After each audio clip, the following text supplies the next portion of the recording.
इन दिनों मीडिया और social media पर एक ही न्यूज़ दौड़ रही है, सोनम रघुवंशी और राजा रघुवंशी की कहानी।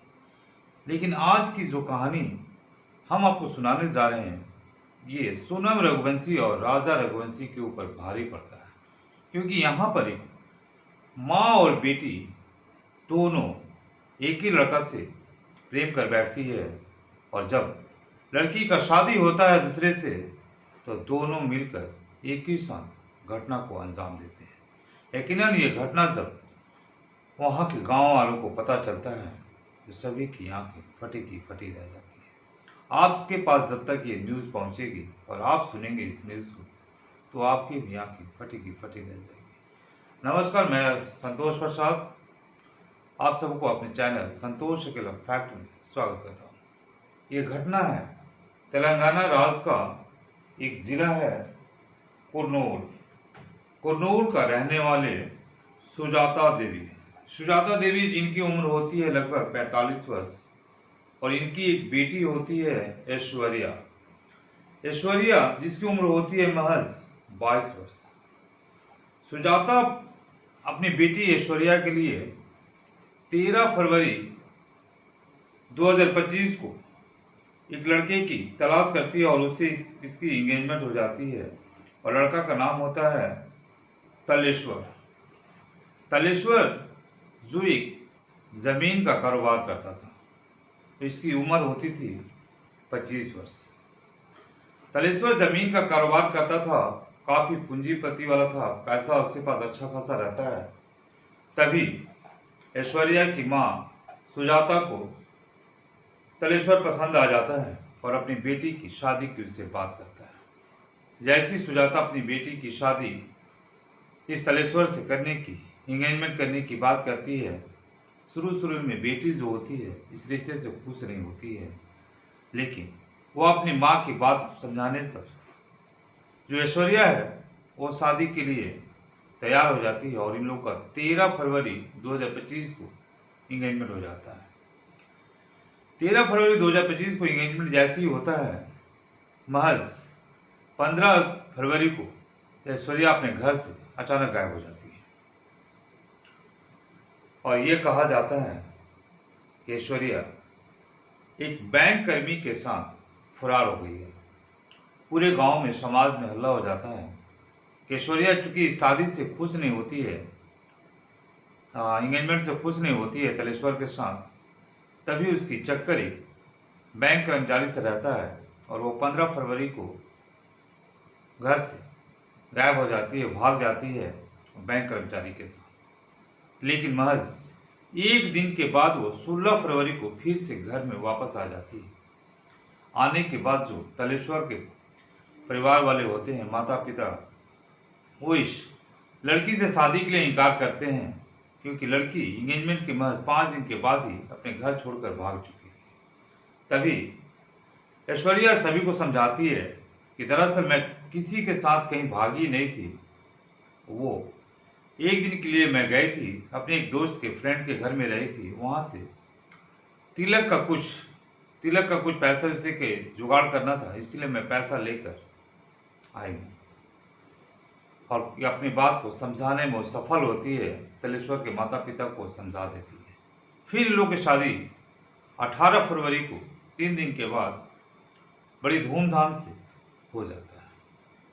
जैसी शादी होता है, ऐश्वर्या दूसरे दिन से ही अपना रंग दिखाने लगती है और अपने पति तलेश्वर के पास कुछ नहीं जाती है, उसे दूरी बनाए रखती है। तलेश्वर को ये समझ में नहीं आ रहा था कि उसकी पत्नी ऐसा क्यों कर रही है। तभी अचानक 10 दिनों के बाद तलेश्वर को एक कॉल आता है जमीन की देखरेख के लिए। एक ब्रोकर जो होता है वो तलेश्वर को बुलाता है 1 एकड़ जमीन की बात करने के लिए, खरीद बिक्री करने के लिए।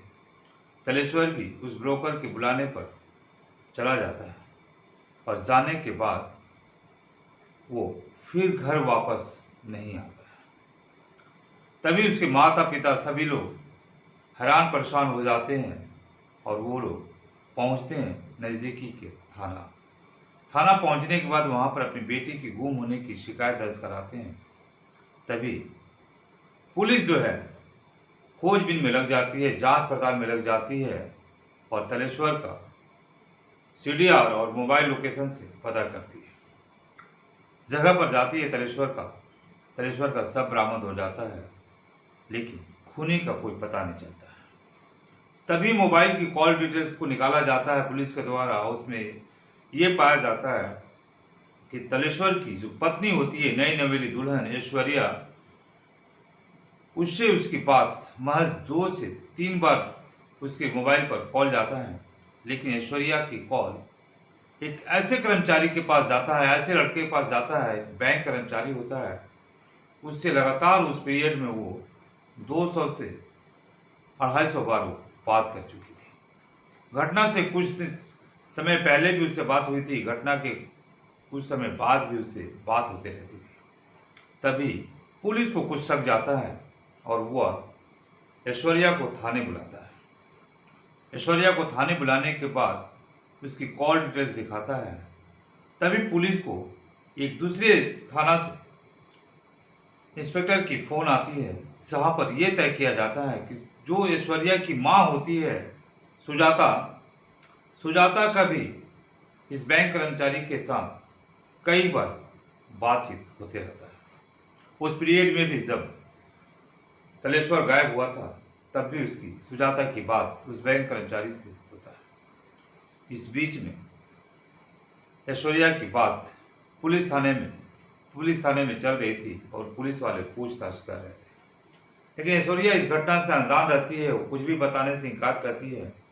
तभी उसकी मां को बुलाया जाता है। मां भी, सुजाता जो होती है, वो भी इस घटना से दूर हो जाती है, बोलती मुझे इस घटना के बारे में कोई जानकारी नहीं। तभी पुलिस अपनी 3rd डिग्री का इस्तेमाल करता है और जैसी 3rd डिग्री का इस्तेमाल पुलिस करने लगते हैं, सुजाता और उसकी बेटी ऐश्वर्या दोनों अपनी मुंह खोलने लगती हैं। दरअसल बताती हैं कि शादी से पहले ऐश्वर्या का और उसकी मां सुजाता का एक ही प्रेमी रहता है, वो बैंक का कर्मचारी। ये दोनों उसके रिलेशनशिप में रहती हैं। यूं कहें कि दोनों बारी बारी अपनी हवस एक ही प्रेमी से मिटाते रहती हैं और दोनों का बैंक कर्मचारी के साथ संबंध होने के चलते बैंक कर्मचारी जो होता है वह इस शादी से खुश नहीं होता है और जैसी शादी संपन्न होता है 18 फरवरी 2025 को, बैंक कर्मचारी और उसके जो रिलेशनशिप में रहने वाली ऐश्वर्या और उसकी मां सुजाता तीनों आपस में बैठकर तलेश्वर को मारने का प्लान बनाते हैं और उसी के प्लान के तहत ऐश्वर्या और उसकी मां सुजाता और जो बैंक कर्मचारी होता है, उसके नाम होता है नबीन के साथ मिलकर ये लोग एक प्लान बनाते हैं और कहते हैं कि इसे जमीन देखने के बहाने बुलाओ और वहां पर इसकी काम तमाम कर दो। वैसे ही करता है नबीन। ठीक शादी 18 फरवरी को हो जाता है। उसके 10 दिन के बाद 28 फरवरी को नबीन इसे 1 एकड़ जमीन देखने के लिए बुलाता है और वहां पर इसे चाकुओं से मार कर इसकी हत्या कर देता है। हत्या करने के बाद इसकी शव को झाड़ियों की तरफ फेंक दिया जाता है, जहां पर दूसरे दिन पुलिस की तलाश में इसकी शव बरामद होता है। अब पुलिस इन सुजाता को, ऐश्वर्या को और नबीन को तीनों को पकड़कर जेल के सलाखों के पीछे भेज दिया है और अब इसकी जांच पड़ताल कर चार्जशीट कोर्ट में पेश कर दिया गया है। अब जल्द से जल्द इन मुजरिमों को ऊपर न्यायालय के द्वारा अपनी फैसला सुनाया जाएगा और उम्मीद है इन्हें कड़ी से कड़ी सजा दी जाएगी। नमस्कार।